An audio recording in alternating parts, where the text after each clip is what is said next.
এই মাটি, এই বাংলাদেশ, এই দেশের শ্রেষ্ঠ সন্তান, বাঙালি জাতির জনক, সর্বকালের শ্রেষ্ঠ বাঙালি বঙ্গবন্ধু শেখ মুজিবুর রহমান।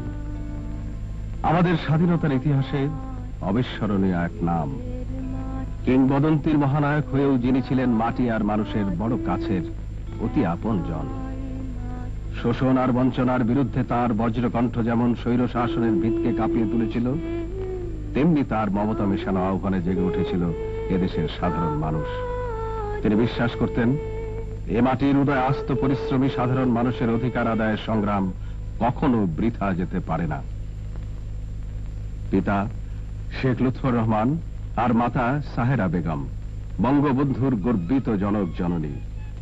বঙ্গবন্ধুর স্ত্রী বেগম ফজিলাতুন্নেসা একাধারে সাহসিকা জীবন সঙ্গিনী এবং জননী। আমৃত্যু বঙ্গবন্ধুর অযুত প্রেরণার উৎস তার সংগ্রামী পরিবার, তার পুত্র কন্যা।